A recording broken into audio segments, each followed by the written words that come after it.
So as you heard, I am Rabbi Gordon Tucker, and I have the privilege of being the moderator for the session that is going to kick off this convening in a few moments.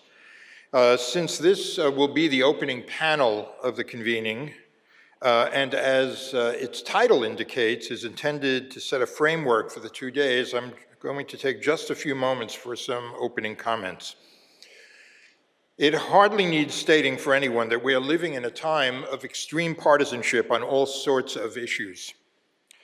Of course, there has always been debate and there's always been disagreement about such matters as the extent of government responsibility for healthcare, different policies on education, on gender roles, the treatment of immigrants and asylum seekers, and much more. But today, as we know, positions have hardened to the extent that compromise is rarely sought and even more rarely achieved. Partisan is not in itself a problem, but the hardened form of it today is a problem. But as much as it needs solutions, it's actually not what has motivated this convening. Instead, it is the strong sense that there are things that ought to transcend partisan lines. To paraphrase a question that was posed just days ago by a candidate for office, when did the dignified treatment of human beings and a revulsion at the infliction of cruelty become a partisan issue? Surely, no matter what policy one might prefer on a range of issues, one of the tests of its validity ought to be that it can be and is carried out without wreaking unnecessary injury and degradation on a fellow human being. In calling this convening nonpartisan, that's what we mean. And in calling it interreligious, the intention is to focus on the resources within religious traditions for upholding the principle of human dignity as a moral floor, and that every policy of any party should be expected to sit above that floor. So to bring to the fore the various religious resources for human dignity, we are really blessed with a truly distinguished opening panel this morning, and I'm going to invite them, please, to come up now so that I can, in a moment, introduce them to you. Please.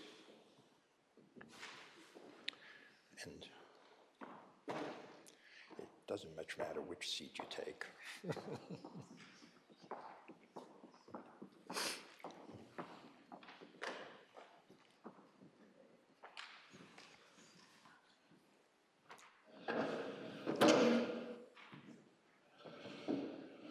So I am very pleased to introduce this panel to you. Their very short affiliations is not nearly going to do justice to the extent of their achievements and the impact that they have had in their communities and beyond.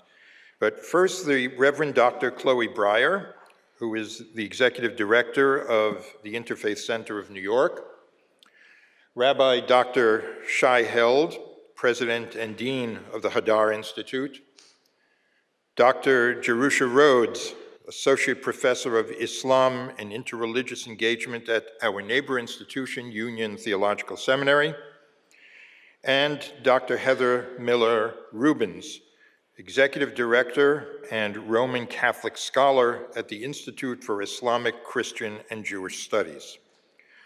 Their scholarship, as I noted, is widely acknowledged, and what's more, they are all involved in different ways in interreligious work.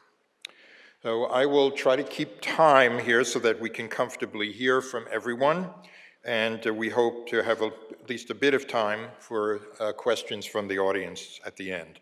Among the things we will look to our panelists for is the identification of some of the most foundational texts in their traditions that demand care for the dignity and honor of all human beings, not because of any virtue they may possess, but simply because they are human. And they will present to us in the alphabetical order according to which I have just introduced them. So Reverend Breyer, we are pleased to give you the floor, from wherever you want to speak. It's okay over there, it's okay up here. I'll stay where I am. Well, good morning, and thank you so much to JTS for this convening. And we are actually neighbors and work together a lot through Multi-Faith Mondays and other such endeavors. And I wanted just to start this morning. I am also an Episcopal priest here in the Diocese of New York, and hang my hat at St. Edward the Martyr over on 109th Street and 5th Avenue on Sundays. So I wanted just to address the question about a foundational text and talk for a moment about St. Paul's first letter to the early church in Corinth, where he is trying to wrangle this somewhat challenging early community that identify as followers of the way. And so he has this analogy, because they're always arguing and they're doing things that they're not supposed to do, that Jesus' teachings are not always adhered to. So Paul is really trying to kind of get them back into this sense of community, because they, as he says at the beginning, they come from rather different backgrounds. So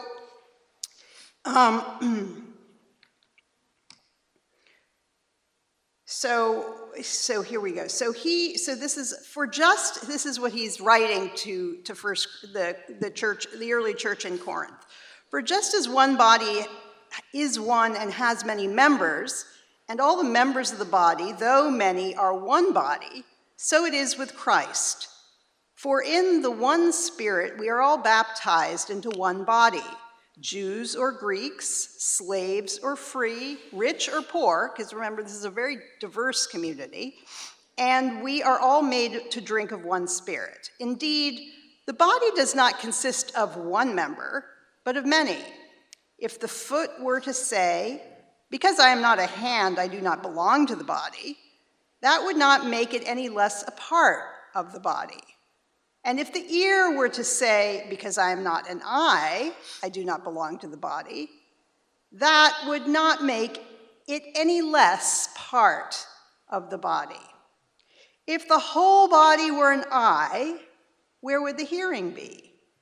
If the whole body were hearing, where would the sense of smell be?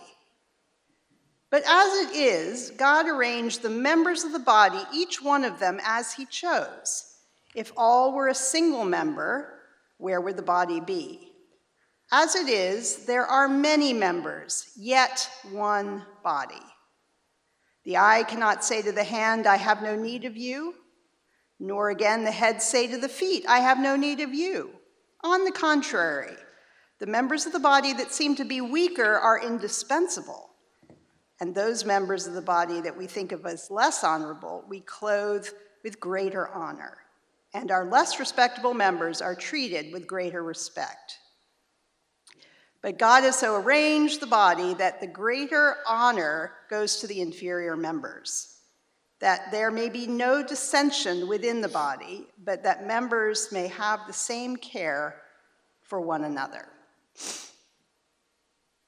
So what is, Paul, if you remember, is taking a very common idea, this analogy of the body, for the body politic, right? He's inheriting the idea that has probably been wafting around since the Greeks, of this idea that society as a whole is like a body. But the difference the twist that he puts on it is that instead of, the idea that the more honorable parts, i.e. the head, reason, what we tend to assign as the most important part, are not actually as, this idea that the need that different parts of the body have for one another is a really kind of a pretty revolutionary idea, and one that I think has, really not, it's it's very important for Christian communities. I also think it's a good reminder for all of us in a time when we see nothing but power expressing its independence in society. Power has no need of those without power. That's the general message of today. So I think I could probably leave it at that for the moment and turn it over to others. That's fine. Okay. Thank you. All right. Okay. So, Rabbi Held. Thank you. Good morning, everyone.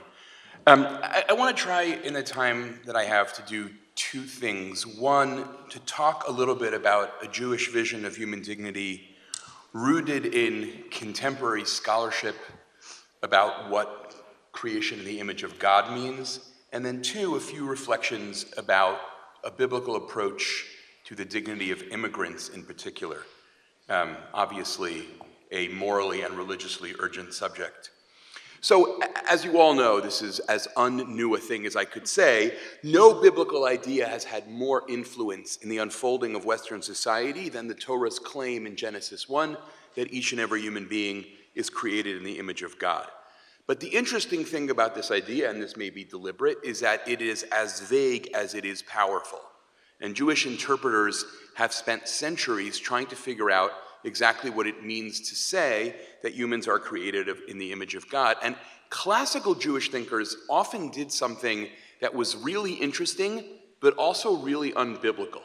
That is, they went searching for a particular aspect of the human being or of human life that they could identify as the image of God. So some philosophers thought it was reason, others thought it was free will, still others thought it was the capacity to be generous. There's a lot to be learned from thinkers like this and their arguments, not least about what they most valued about human life. But here's the thing, all of that veers very far away from the pshat or the plain sense of Genesis 1 because, and I think this idea, I have to say, I find this sort of actually quite arresting. For Genesis 1, the image of God is not something that we have, it is something that we are. And in fact, some recent translators, Ellen Davis from Duke University, for example, renders the famous verse in Genesis 1 not as, let us make the human being in our image, but rather, let us make the human being as our image, bit salmenu. Let us make the human being who will be a visual manifestation of God. One of the things that means, which has implications far beyond politics, is that all of us, every part of us, very much including our embodied selves, is created in the image of God. We are not ethereal spirits who happen to inhabit a body. We are fully embodied beings, and it is in that embodiment that we have dignity. Now, in ancient Near Eastern societies, we know now that it was the king of a society who was perceived as an image of the god that society worshipped. So the king of Babylon is the image of the god that Babylonians worshipped. And that meant that it was he, always a he, who was appointed to rule over his people and to mediate that society's God's blessings to them. And that in turn meant that from the very creation of the world, some humans were destined by the divine to rule over others. It's really only when you fully understand the ancient Near Eastern context that you see how wildly and deliberately subversive Genesis 1 is, because its claim is, it is not just the king who is an image of God, but it is each and every one of us. Or if you prefer, you could say, the radical claim of Genesis 1 is that each and every one of us is a king or queen. We are all royalty. To be a human being is to be royal.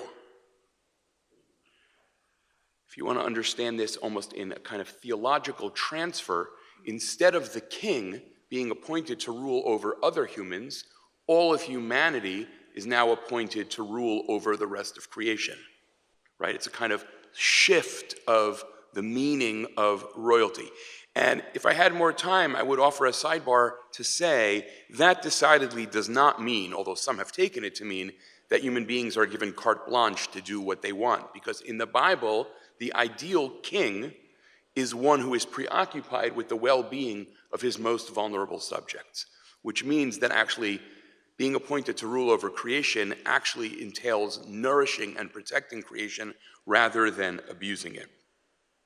That, of course, leads to another step, which is that the democratization of the image of God entails another democratization, which I would call the democratization of moral responsibility.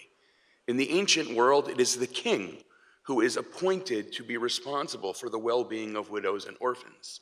The fact that and you see vestiges of that in the Bible too, but if we are all royalty, then we are all responsible.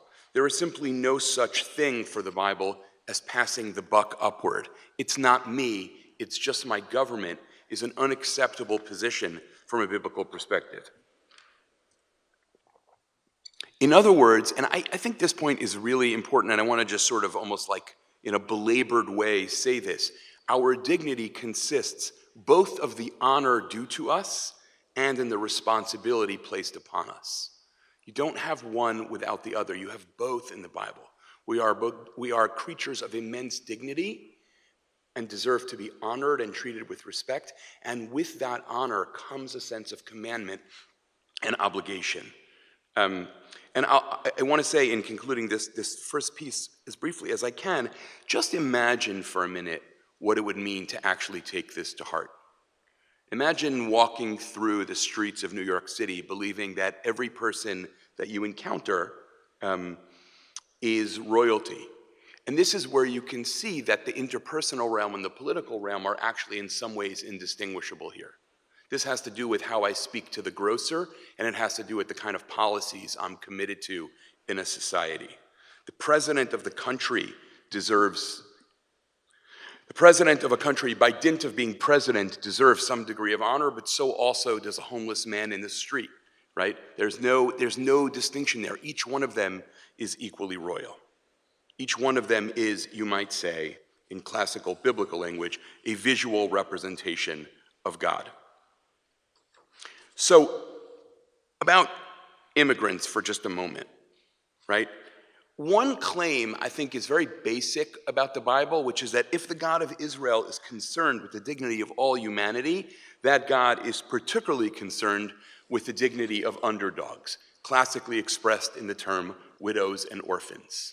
And just to sort of clarify something that might be obvious, in a patriarchal society, a widow and an orphan are the category of those who have no one to protect them, right?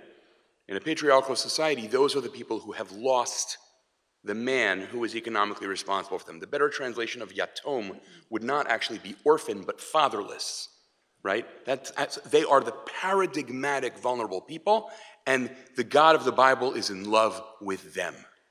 And this is where the Bible does something truly revolutionary. And I'd be curious to hear whether other religions or how other religions express the same insight. All over the ancient Near East, there is a preoccupation with protecting the welfare of widows and orphans, a preoccupation that presumably reflects the fact that widows and orphans were often not protected. Right? If you have to say it over and over and over again, you learn something about how people are actually treated. The Bible's immense revolution is to expand the category of widow and orphan to be widow, orphan, and stranger, or ger.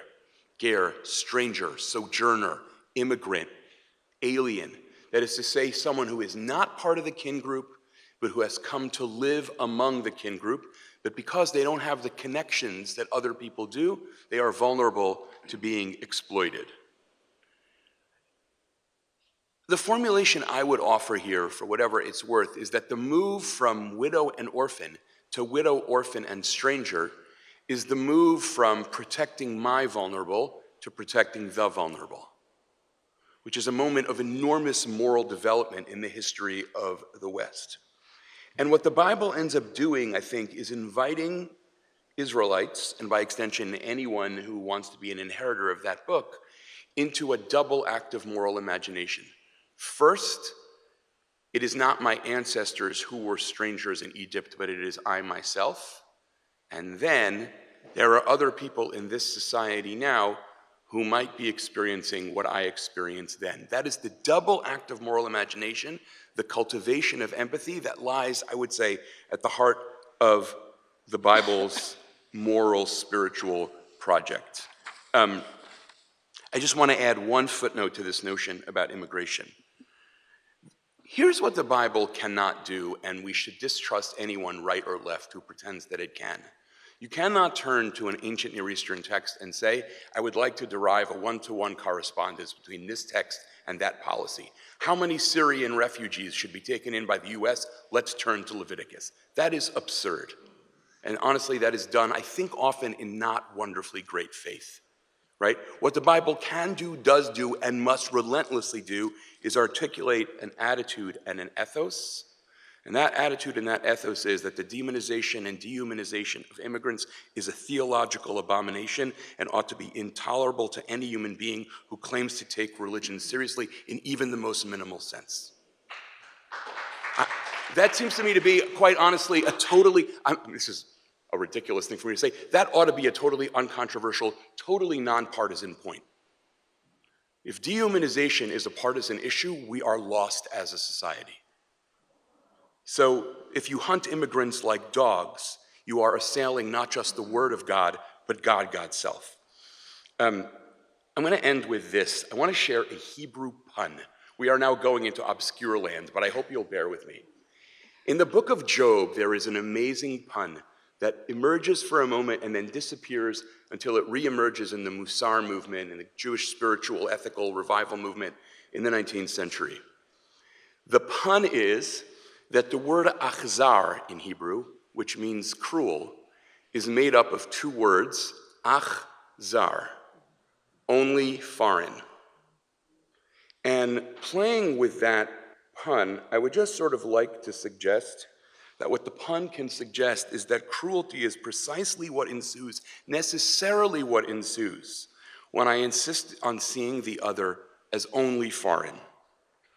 When we blind ourselves to the fundamental and irreducible reality of the shared humanity of being created, each and every last one of us, as God's image. Cruelty and xenophobia are not coincidentally married, they are married all the way down. My final sentence for real, I was ordained here as a rabbi, which means I get two final sentences. In a society overrun by cruelty, religious communities always face a simple choice. Side with the oppressors and enjoy your power, or side with the oppressed and stand on the side of the God of Israel. It seems to me in this moment that choice is eminently clear. Thank you. Thank you.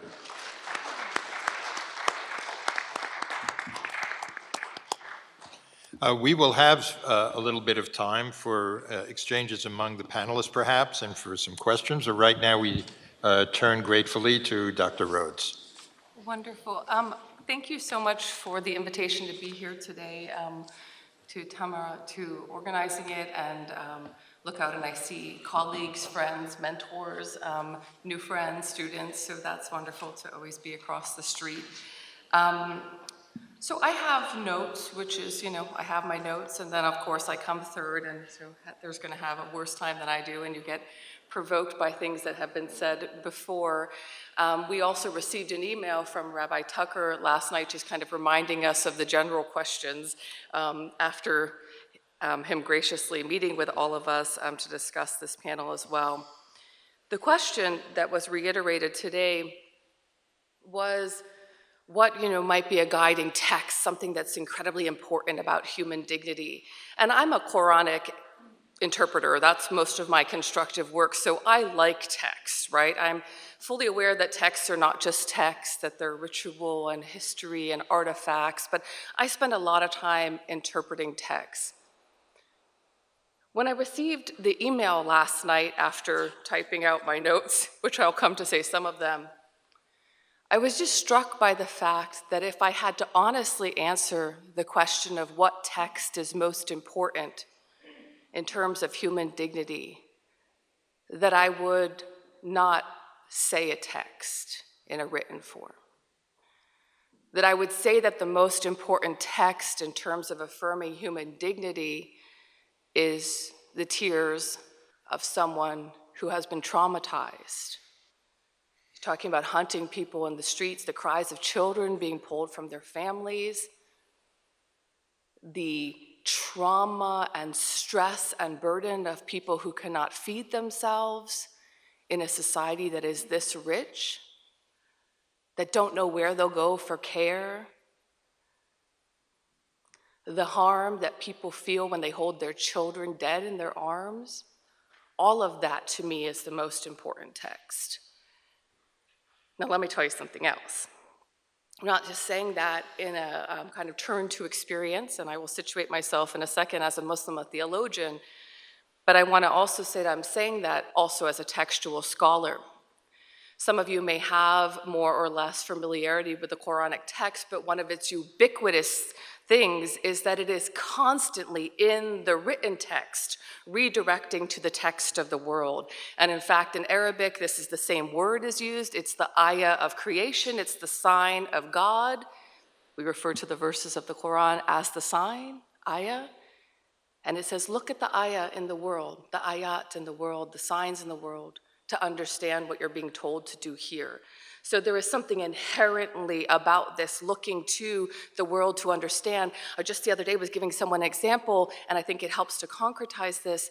For example, when the Quran is talking about something as hard for humans to grasp, as not yet come, as the eschaton, it says, oh, you think that resurrecting you is going to be hard? Let me give you an example. And it says, look to the world. Do you see that barren ground? Do you see that it looks completely dead and then there's water and it comes back to life? Okay, if I can do that, you think I can't do other things? What about that child that grows in your womb? That's kind of amazing, right? I can do that. You think I can't do other things? So my point here is to ground this turn to what is the most important text for human dignity. While it is not the Quranic text I'm quoting, I am in fact quoting what we would refer to as the Quranic trajectory, the thing that points out of the Quran to say, if you want to understand, this is where you go. So as I just mentioned, I'm going to, I always want to position myself a little bit. And so I am a Muslim theologian. Muslim theology is a genre of Islamic feminist theology, and it has three distinctive things that I just would like to point out to situate my remarks. One is it's intentionally comparative, and so it is in kind of robust, informed, difference-loving conversation with feminist, womanist voices from other traditions as a core feature, not a nice add-on. It is constructive, meaning it's not just about textual reinterpretation or recovery of exemplars from the past, but it's looking towards the future, thinking out beyond, and that it is geared towards transformation as its goal. How do we change things in our communities? How does our work respond to the questions and concerns and cries of people on the ground? And so with that little framing, beyond the text that I've already pointed to, which is probably the most important thing I'll say here today, I want to give you some theological tidbits that come out of Islamic traditions. Now, it's so fun to go after Rabbi Held because I'm going to say some of the similar stuff, but on a whole different theological basis. And so what I want to say is that if you were to press me for human dignity, a lot of scholars will go into the land of honor and what's important about humans, and I don't see that as the path that is most salient. What is most salient is that if we talk about something like human dignity and the then resultant responsibilities and obligations that arise from that, in Islamic traditions as diverse as they are and texts as diverse as they are, they would coalesce around the idea that that inherent dignity arises from the universal and shared relationship of all humans with God. Now, underscore the word in kind of comparative rich conversation, right? Relationship. In Islamic traditions, humans, there are hadith that say this, but humans in the Quranic sphere are not created in the image of God. In fact, I'll come in 1 second to talk a little bit more about how they are positioned with God, but I want to underscore one thing before that. This relationship is most often framed as belonging to God and returning to God. All humans belong to God. All humans return to God. Inna lillahi wa inna ilayhi raji'un. Verily, we belong to God and we return to God. Fun side note, so does all of the creation that humans are a part of, right? And this is not a belonging of ownership, right? This is a belonging of creation and proximity and intimacy and care and concern. And return, yes, has an eschatological flair, but it's also this universal relationship. The most important thing for me to underscore here, this expression I said, it comes from the Quranic text from 2:156, but it's also what we say when someone dies in Islam, right? It's also what you say when you are in a situation of affliction, but it is also the underscoring of this most intimate, universally shared, relational foundation of human dignity. This is not something, however, that is earned. It is not contingent upon what you do. It is not the ethical or moral theological concept or register. It is the just how you are, and all humans share it, okay? So there's a whole ethical discourse about things that people do to impede that, to claim superiority within that, but this forms these kind of bookends of human dignity. The second thing that I would just offer up briefly is that another really important concept in this relationship is tawheed. Some of you may know what this means. It means kind of the oneness of God, but that's not very interesting, so I'll give you something more interesting to talk about. It actually means the unicity of God, and this is where we place the emphasis less on oneness in Islam and more on distinctiveness. And so God is ontologically disparate from all humans, meaning God is not like any human beings. So this is a really important comparative, different investigation, right? You can look at chapter 112 in the Quran. The entirety of it is kind of the Tawhidic shorthand. God is one. God is eternal and needed by all. God does not beget. God is not begotten. None is comparable to God. And while lots of people like to read that as kind of an interreligious slight and polemic, within Islamic communities, the most important feature there is not that component. It is about the fact that no human being is like God.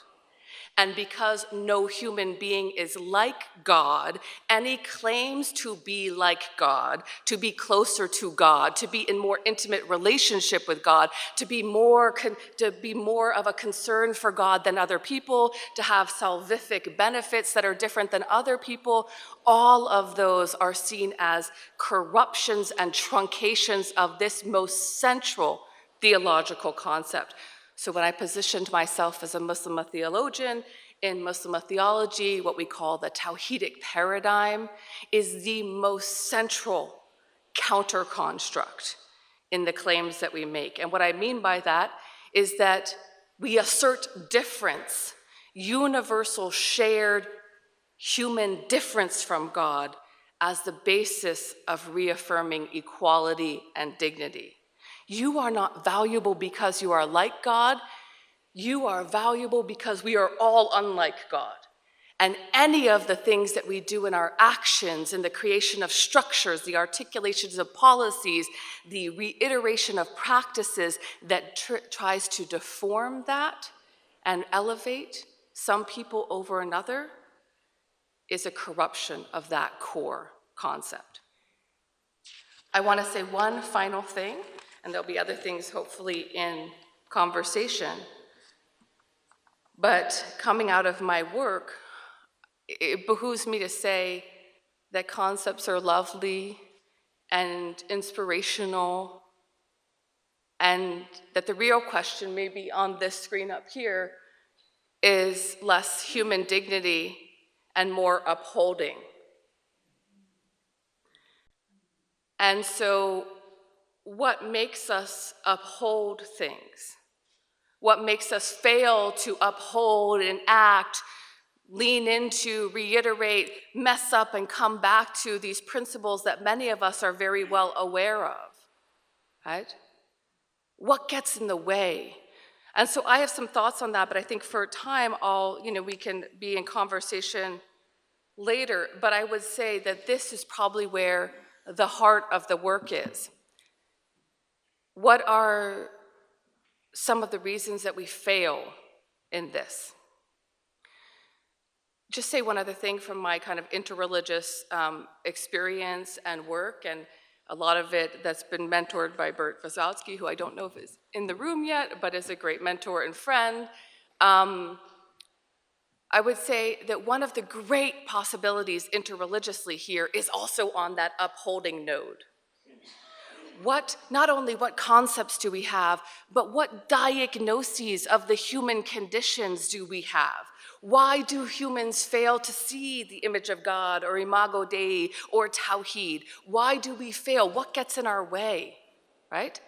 And then religious traditions have these robust repertoires of ways for us to kind of ethically cultivate ourselves out of those habits. How do we change our behavior? How do we, in Islam we would say, continuously reorient ourselves so that, yes, what I said about Tawhid, no one in the Muslim community is going to be like, no, Tawhid's not central. Tawhid is central. What's the diagnosis of why we can't uphold it? What are the diagnoses of why we preclude it? What kind of ethical, spiritual, ritual, communal repertoires do we have that can make us better at doing that? And I'll stop there. Thank you so much for this. Okay.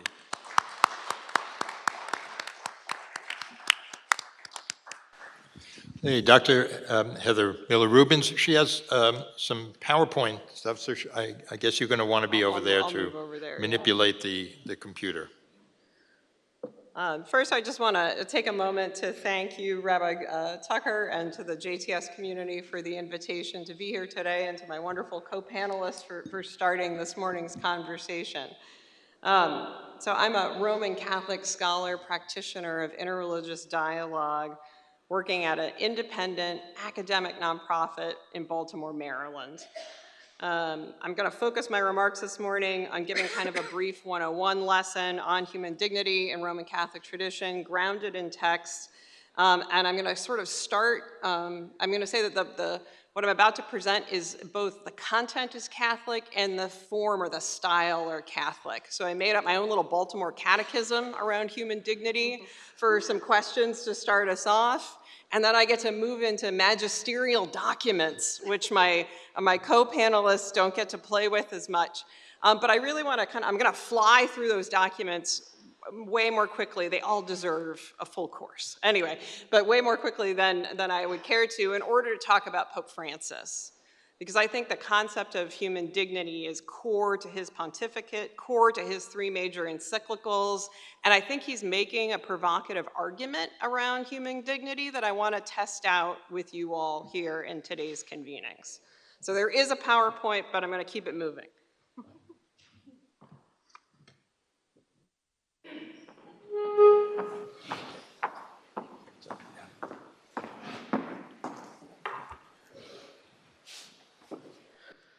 All right, just to start off, human dignity is core to Catholic social teaching. Catholic social teaching, if you're not familiar, is the church's body of work in order to build more just communities. It's a sort of a space for wisdom that develops over time. It begins in the 19th century and is in large part a response to the economic, industrial, political, and militaristic upheaval at the time. And again, the life and dignity of the human person is central to this. Within the last couple of days, the United States Conference of Catholic Bishops issued a statement and a video upholding dignity with regards to immigrants. And this is, I would place that video and that statement as part of the Catholic social teaching modality. So to the orienting questions, the Baltimore-style catechism. Where do Roman Catholics learn about the existence, nature, and purpose of human dignity? Revelation, Genesis 1 is core, that we talked about earlier, and magisterial teachings, which I'm going to fly through. The argument piece is that I think Pope Francis is both saying and showing that interfaith dialogue and collaboration is another space to learn about human dignity. What's the relationship between divine and human dignity for Catholics? We've already, my panelists saved me a lot of work here. We can talk about Imago Dei as we go on, but also Jesus Christ, the incarnation and redemption. That is a central part of Catholic social teaching. And I would just like to also say this is not, I'm getting a few looks from some Catholic colleagues in the audience. This is not the Baltimore Catechism. This is Heather's version of the Baltimore Catechism for you all. So do Catholics believe that human dignity is inherent or attained? And this is a theme that several folks on the panel brought up. The Catholic Church believes that human dignity is inherent and non-contingent. So there isn't something that happens because you're in poverty or because you've been traumatized in some way that doesn't diminish your dignity. Human dignity is not simply a status, also, it's something to be realized. And so there's a real understanding that human dignity, creating spaces for flourishing, is important for upholding human dignity. So I already talked about, do we believe it can be harmed or diminished? No. But human beings can betray their dignity through sin and through harming others. So there is a betrayal, but it's never a diminishment to the point of extinction. And then do Catholics believe that human dignity is universal and equal? And yes, that human dignity encapsulates the sort of equal moral status of humans qua human beings. So that's my little Heather's version of the Baltimore Catechism. So sliding into the fun stuff, the key magisterial texts before I get to Pope Francis. So here's kind of my hit parade for this conversation. I would start with Rerum Novarum in 1891 with Pope Leo XIII. I will say the knowing when our current Pope Leo came out and announced his name as Pope Leo, I was very excited because if you're picking up the work of Pope Leo XIII, you're picking up Catholic social teaching, that sort of vision for his papacy was an exciting moment when he announced his name. So I wanted to make sure to have that. That document talks about the dignity of work and workers. In addition to other forms of dehumanization, I think the development of AI and the future of work is going to be part of the conversation that we have around human dignity. I wanted to throw in there just for a timeline. I actually trained as a historian, so I do love a good timeline. The Universal Declaration of Human Rights happens in 1948, and I would say the language of dignity really gets a life of its own after the UN issues this declaration. So then we're going to fly through the Second Vatican Council, which is celebrating its 60th anniversary, Gaudium et Spes, Dignitatis Humanae Nostra Aetate. I'm highlighting that there's conscience, freedom, and religious diversity are sort of three core concepts around human dignity that come out. And then this is where I'm going to make kind of an argument and pose a question, which is around Pope Francis and Fratelli Tutti. In particular, what does it mean when Pope Francis calls us one human family? And how does he understand family language, kinship language? Right, kinship language in so many ways has been used as a demarcation between communities, right? So we think of the letters of Paul saying brothers and sisters. It's a call into community. I know my Muslim colleagues will often say brothers and sisters. And yes, it is a universal, but also it's speaking to a fellow Muslim in a particular form of intimacy. And I think Pope Francis is trying to take this kinship model, this fraternity model, and remind us all of our obligations to one another. So again, flying through these really quickly, these are just a taste for you. This is not going to be an exhaustive presentation. But the Genesis 1 gets quoted almost in every one of the magisterial documents I just listed as the foundational text. But obviously this is going way beyond exegesis into church teaching, but I wanted to sort of highlight the way that Genesis 1 figures in this particular moment.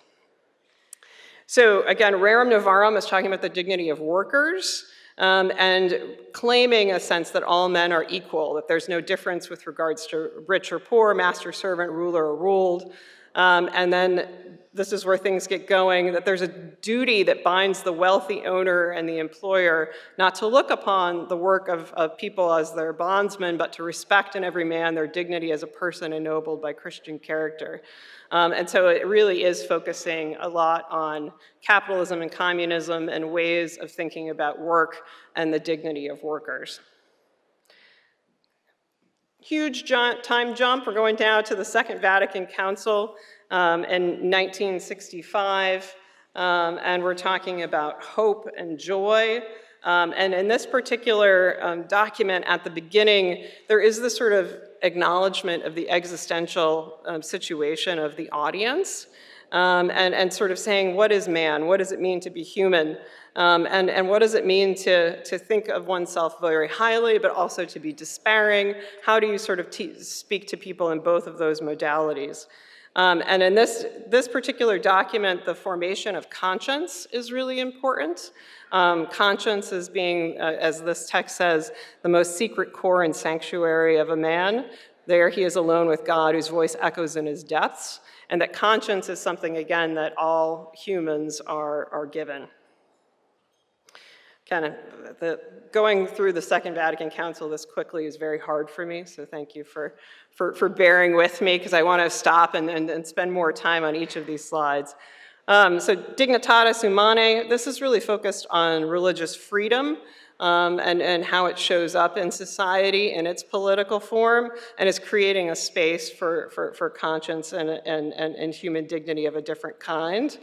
And then Nostra Aetate is affirming interfaith dialogue as a particular way of understanding one another, but it's also a interfaith dialogue to the end point of ending discrimination, of ending bias and bigotry and harm as a result.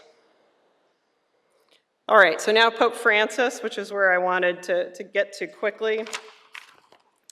And specifically, I'm going to look at Fratelli Tutti, which was published on October 3rd in 2020, while the world struggled with death and illness and profound loneliness because of the COVID-19 pandemic.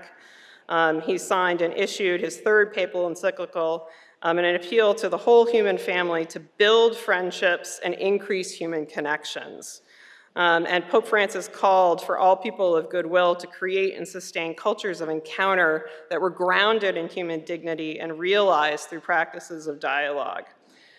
So this is the first major papal encyclical to arise from an interreligious friendship, and that embraces de facto religious pluralism as the context for Catholic theological reflection, and dialogue as the primary theological response to our religiously diverse world. And this encyclical developed out of an interreligious dialogue and friendship between Pope Francis and the Grand Imam of Al-Azhar, Ahmed Al-Tayeb. In 2019, Pope Francis and Imam Al-Tayeb issued a joint statement entitled Human Fraternity for World Peace and Living Together, which is a document that invites all persons who have faith in God and faith in human fraternity to unite and work together. And so again, this concept of being brothers and sisters, and that all human beings are equal in rights, duties, and dignity is core to this interreligious proclamation. So here, we're getting to the core question that I wanted to bring to this convening and focus sort of my remarks around. How do we imagine and affirm human dignity interreligiously? What are the available metaphors and imaginations that we could use to affirm universal human dignity? There are, of course, many options for interreligious metaphors. In Jewish-Christian relations, we can start with Paul and Romans, right? We've got olive branches and roots. We've got the horticultural metaphors.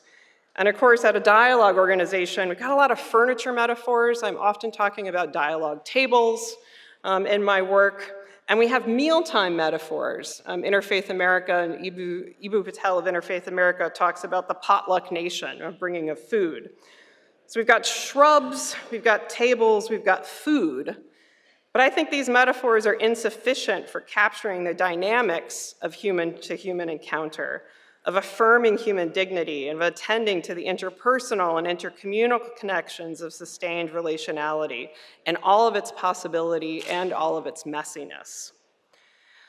And I think that this is what an insight that Pope Francis had in his pontificate, and in Fratelli Tutti in particular, he is making an argument around family and friends, and what does it mean to be able to sustain relationships, to cultivate compassion, trust, and sustain collaboration, but also to hold on to passion, to betrayal, to envy, to pain, to desire, these things that are part of being human, that I think the shrubbery, the tables, and the food, those metaphors can't hold. But family and friends, maybe that's a place for us to explore human dignity a little bit deeper. So the question kind of a little bit further along is that I think what Francis is doing, so he doesn't define friendship or family in any of these documents neatly or cleanly. The documents kind of, I think, need to be read as a whole, and you get a sort of sense of what's happening here.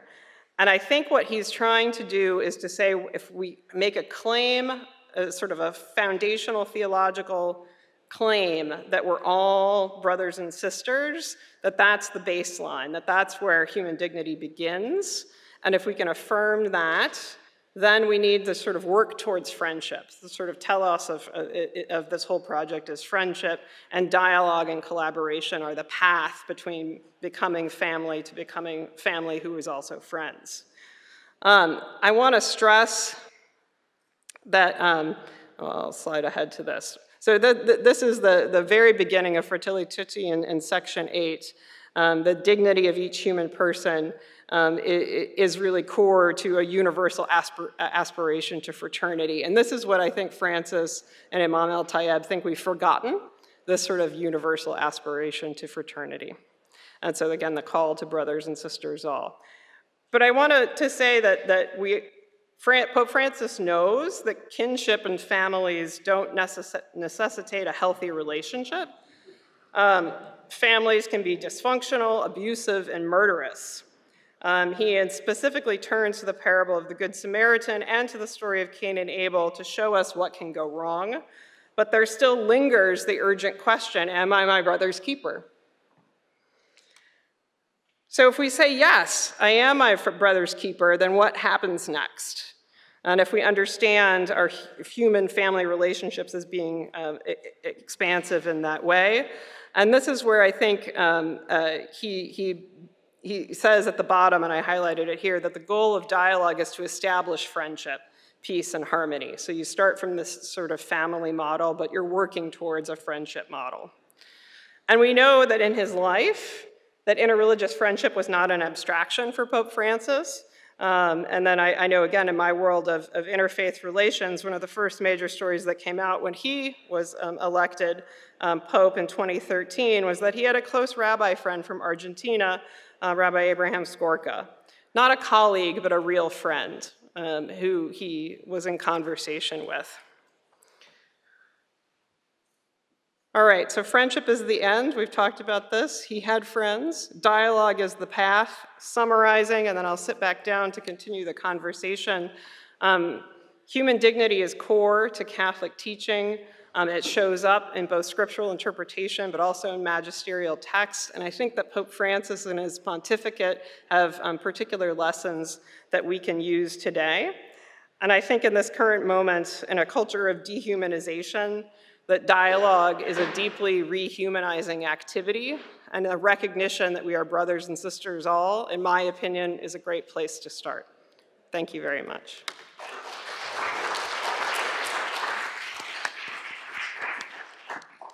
Thank you. Reverend Breyer had reserved a little bit of time. She'd like to say a few words about the immigration issue that was raised by Rabbi Held and others, because she's done a lot of important work in that area as well, so please. Well, actually, I wanted just to thank the speakers, because, and I hope that we'll have a chance to talk about this in terms of like, what are the common ideas that can be the launching point for, dialogue as end, but also as the upholding of human dignity, which is what we are in such need of. And I wanted just to return for a second to the analogy of the body, which I talked about earlier, as it's understood by St. Paul, as it's even the greatest members needing the most kind of less important or undignified members. And this idea of need and interdependence as a launching point for the achieving of human dignity. Because I think of, just as a concrete example of that in our own lives, or in the work that the Interfaith Center has been doing, in terms of accompaniment, and that's something that many of our faith traditions have been doing here in New York City with immigrant New Yorkers, and the destruction that has been kind of unleashed upon society as a whole, as the courts themselves have begun to be denigrated, because we recognize that anytime we as citizens or non-citizens seek to receive justice, it requires faith in an institution. And when, as often happens, people are called to the courts, and called to a place where, there's been a contract among those of us who are in New York or in society as a whole that, that we, by showing up there, we will receive a degree of justice, however, inadequate it is. When a group of people who are considered the lesser members of our society are called to a place that there's this kind of contract around, and are harmed in that place because of their very trust in it. In other words, they are picked up and taken to black sites. The assumption is that we as the ICE officers that are doing the picking up, or the people that ordered the ICE officers to do the picking up, somehow themselves won't ever be subject to having to be in a court themselves, or their family members, where they might be dependent upon a witness coming to that court to give them a degree of justice, because they've created a condition in which the courts themselves are undermined. And I'm sure that for some people the courts aren't a great example of a shared, a place of. But I think in our society, it's an example of a way in which there's a kind of short-sightedness of power, where the power that is saying we are above the rules will not be someday subject to the very rules that they're undermining. I guess that was my thought. Okay. Okay. Thank you. By the way, I had a thought as Dr. Rubens was speaking. When you spoke of Pope Francis, for example, it was always in the present tense. It was like he says, not he had said. And there was something very touching about that. I think we have that in our own Jewish tradition. Rabbi Akiva says, yeah. not said. And there's a kind of an eternal quality to some of these ideas, which I think is exactly what we would like to see. So I was struck by many things here, but there really was a common thread. One of the common threads here was that human dignity, the human rights, the right to be free of excessive degradation is not something that's earned. It's not something that's contingent. And I think, in the haunting question that Dr. Rhodes left us with, which is, how is it that we have gone off the rails on this? How is it that we somehow are not upholding this principle as much as we can? I want to suggest that maybe there is a confusion between when people somehow violate some of the rules of society, so they're going to be held accountable for it in the courts or wherever it's going to be, that some of their civil rights may be may be suspended for that time, but one ought not to confuse that with the human rights that they hold on to, which is not contingent and not earned, and that can't be lost. I'm wondering whether our panelists here would like to talk a little bit about what religious voices can be raised to get this point emphasized in our society, because there are religious voices still heard today that defend impingements on human rights because this person may have violated a law by crossing the border illegally, and therefore it doesn't much matter what we do to them. How are religious voices going to be brought together to really effectively protest that? I mean, I'm happy to go. So, three very quick points that your question, Rabbi Tucker, brings up for me. One is, it seems to me very fundamental. I would put it in the following way, that in Jewish theology, at least as I understand it, human dignity is not something we earn, but rather something that we strive to live up to. And we do enormous damage psychologically, spiritually, and politically when we imagine that human dignity is ever something that we have to earn. I would also put it in another Jewish way that sadly many Jews associate exclusively with Christianity. Human dignity is a function of divine grace. It is something that has been given to us, not something that we earned. That's piece number one. Number two, I guess some would experience this as controversial, but when you ask, what are the things that make it necessary to uphold, or I think you used the word, Dr. Rhodes, rehumanize, which I think is a really important term.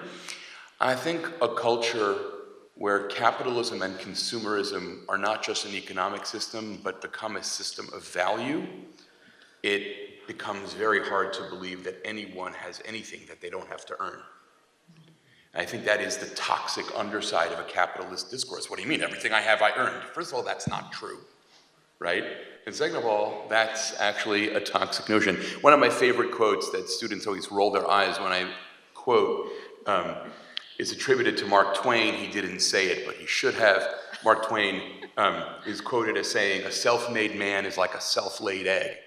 And it's such a profound idea and worth sitting with. I have that same reaction when people tell me they made something from scratch. Right, exactly. Yeah. Exactly. And I think, the question of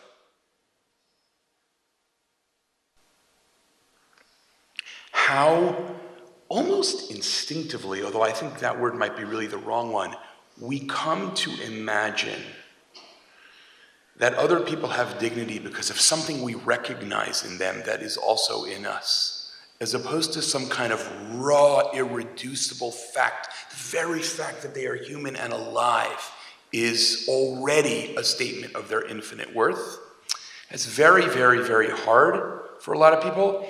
And specifically with the point you made about reinstating, one of the things I think is so interesting about rabbinic literature, and I'm guessing you have more to say about this than I do, but that one of the examples that the rabbis of the Talmud turn to in thinking about what human dignity demands is that they'll turn to people who have suffered the death penalty for capital crimes and say, the rights of Tzelem Elohim, of the image of God, apply here.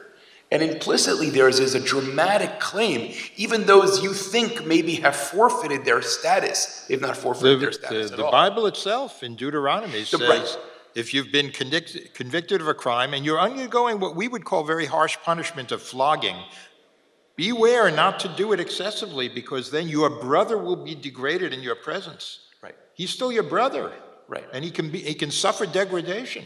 That's the confusion between holding people to account for the laws of society and somehow forfeiting their human rights and their human dignity. Yeah. Wait, I just want to add in here. When I said diagnosed before, this is one of the nodes that I think most of the work can be done, and I would even say most of the work interreligiously should be done. And not to achieve the shared vocabulary, I have lots of thoughts on that. whether it's possible or even whether it's beneficial. I actually think our differences are great resources, and so we can triangulate and create a three-dimensionality of responses. But this is one of the nodes where we really need to be in conversation with each other. There is a collapse, right? There is a reduction of the gap between these assertions of inherent, however, just universal human dignity, and this discourse of, well, you did something wrong, so everything collapses. And I think most of us in this room probably would agree that that is a prevalent discourse. We have seen it over and over and over again. And so many examples, but I think Black Lives Matter is like a great example of this, how much kind of conversation had to be pushed on this wild talking point of like, well, if you just didn't do something wrong, then you wouldn't end up in those situations that violated your human dignity to the absolute degree of taking a life. That is so prevalent. What festers and fosters that collapse, and could we interject there? Now, I'll say one thing. In Islamic theology and ethics, we think of these things as two tracks. So when I was talking before about belong and return and tawheed, this is a relational track of dignity that cannot be eradicated. It is ever there. But there is another track that moves, which is kind of the ethical, moral, like right, wrong, did you do something wrong? Maybe being held accountable. It moves on a separate track. So what in our traditions can open up that space and interject and destabilize it? I'll give one analogy and then I'll stop talking about this. We often talk about that core belong and return in relationship with God. You're not like God, nor is anyone else, so that's the value. That we describe as the fitra, but it's the core of all human beings. It is described as being buried by certain things, but never obscured, right? Never eradicated. And so what if we were to talk about what types of things bury it? What types of things lead to the collapse? I frankly think that a lot of, not frankly, but in experience and also even exegetically, one of the number one things that is described as leading to the collapse of this gap in Islamic discourse is that we start to feel really great about ourselves. And we start to feel really great about our people, and whoever those people are, whether it's our religious people or our racial people or our gender people, and that kind of self-aggrandizement is an incredibly potent corrupting force. And it collapses that gap so skillfully so that we are like, we're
public and private, which faith traditions do within their own communities, and then we step out into the public square, and we have to have the discipline of recognizing there are other people out there and translating our primary arguments that we would understand in our own faith tradition language and translating them into arguments that everyone of different traditions and no faith traditions can understand. Sometimes this means, oh, we're just sort of watering everything down, but in a better way, I think we take it as a discipline that actually enhances our own understanding. We recognize when we go out there that, you know, there are Jews whose, you know, I'm half Jewish myself. Like, I go back to my own ancestry and recognize that, you know, people ran on Good Friday to avoid rocks being thrown at them, or they are survivors or not survivors of the Holocaust, to which that religious language led directly to over 2,000 years.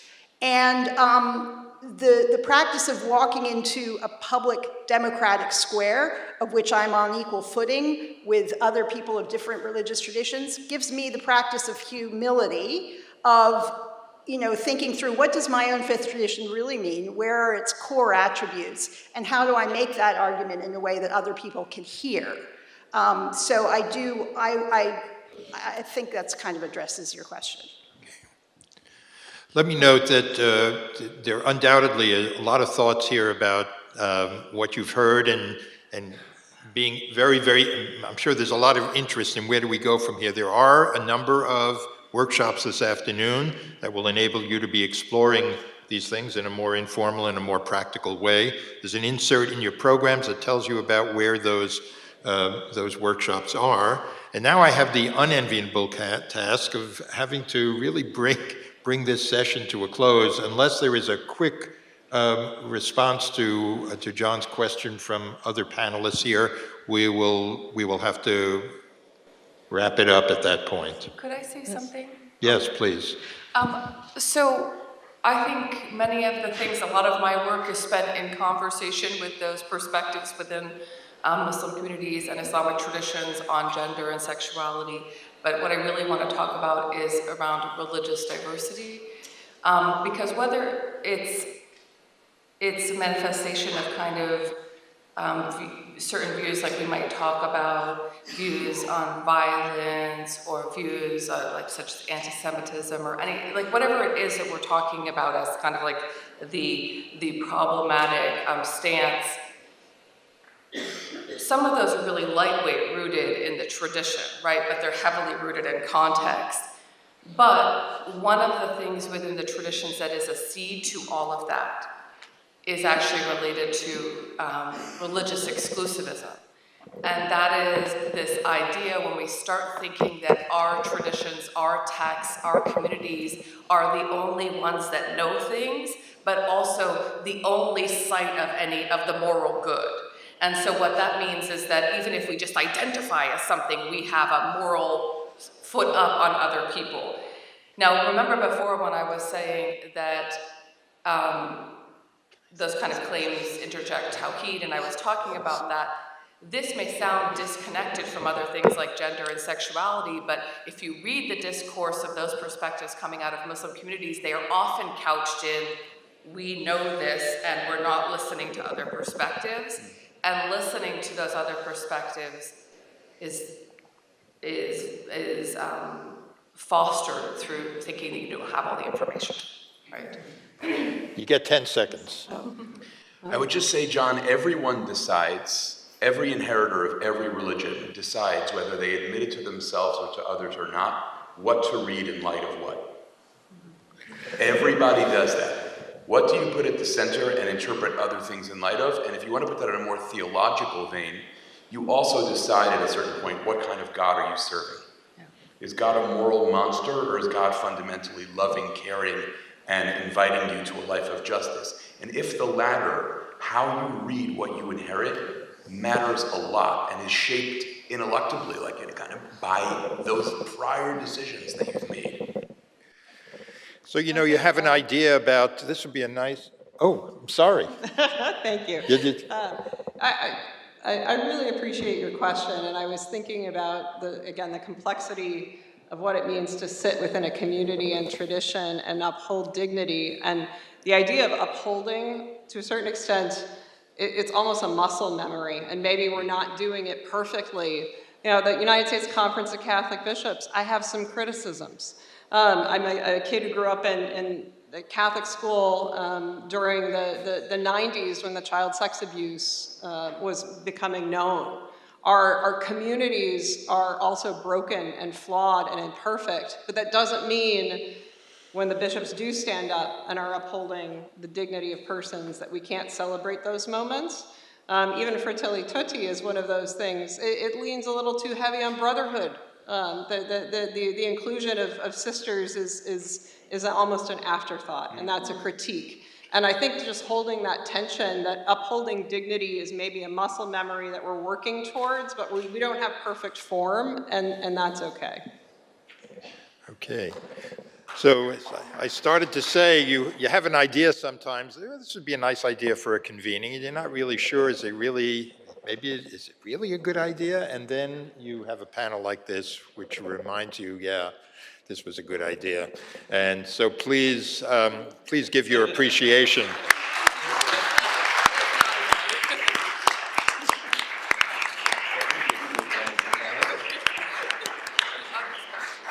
The reason I'm feeling a little urgency is I got an email about 20 minutes ago that Senator Coons is on his way. I think there may have to be a slight adjustment of the setup here. He's supposed to be starting at 11. Hopefully that'll happen. So you have a break, but don't go too far because we'll be back here before you know it. Before you all leave, could I get a pose group shot with the flyer?